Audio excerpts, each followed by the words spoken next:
The role of the umpire is to interpret and apply the laws with common sense and in accordance with the spirit of the laws.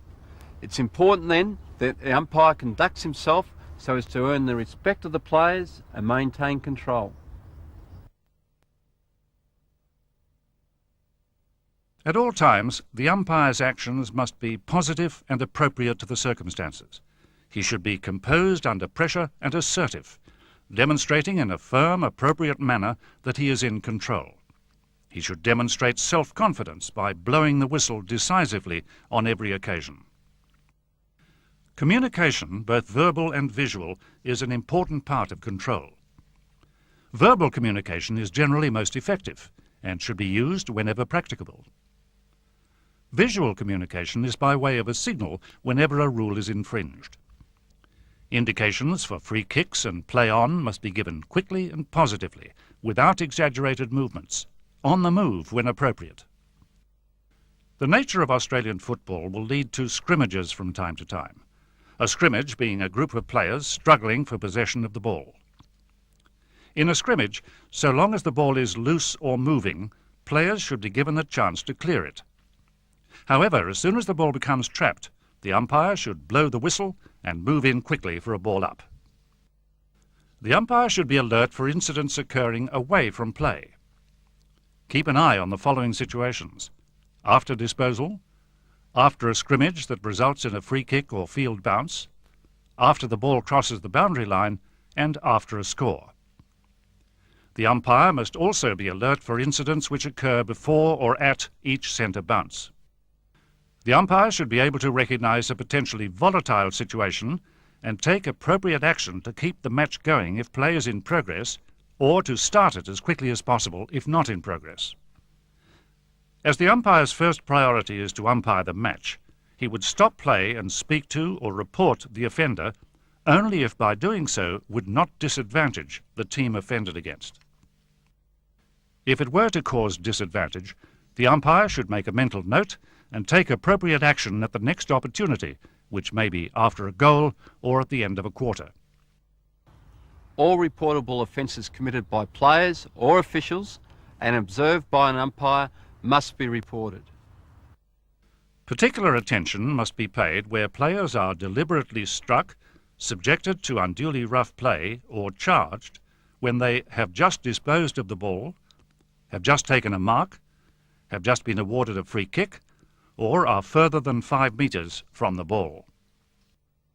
The field umpire instructs the timekeepers to add time on when play is unduly delayed. For instance, when there is any undue delay in getting the ball back after it's gone out of play, or undue delay in getting the ball back for a field bounce or set play. When a player has been given a free kick, plays the ball without returning to the spot where the free was given, if a player willfully wastes time, or if a player kicking off from a behind does so before the goal umpire has finished waving his flag.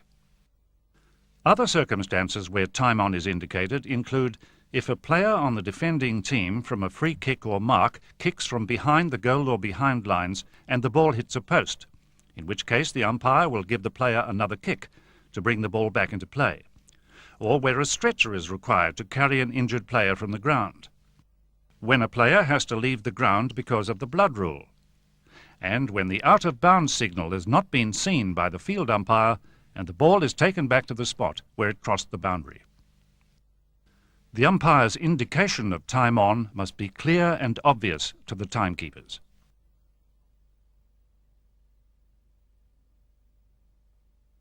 Set play is play resulting from a mark or free kick. A player awarded a set play may play on immediately, provided he is on or directly behind the spot at which the set play was awarded.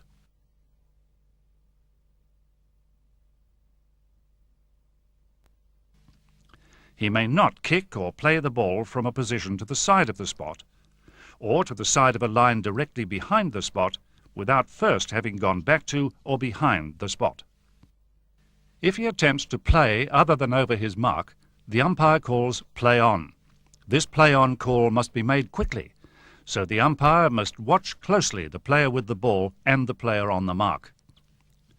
This is particularly important where a change of control occurs. Number 2, moving up to take control of the set play, must keep the player with the ball under observation. Once the umpire calls play on in these circumstances, the player loses his right to the protected area and can be tackled from any direction. Where a player goes back beyond the goal or behind line to take his kick resulting from a set play, and there is no player on the mark, he may play the ball in any direction, provided it's brought into play over the line originally crossed. If there's a player on the mark, the umpire will position that player no less than 5 metres from the goal or behind lines. Verbal control is important in these situations. Once the all clear for a behind has been given, the umpire must tell the players to clear the goal square and the area within 5 metres of the kick-off lines as quickly as possible. While the law states that when a player is kicking off, the ball must be kicked before it completely crosses the line, in practice this can be difficult for the umpire to judge. So here's a useful guideline.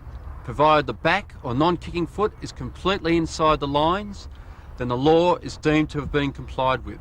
The player kicking off must observe that guideline. Also, he may only regain possession after the ball has travelled into the field of play from the kick-off line. If he regains possession before the ball has travelled in the field of play, it's not a legal kick-off.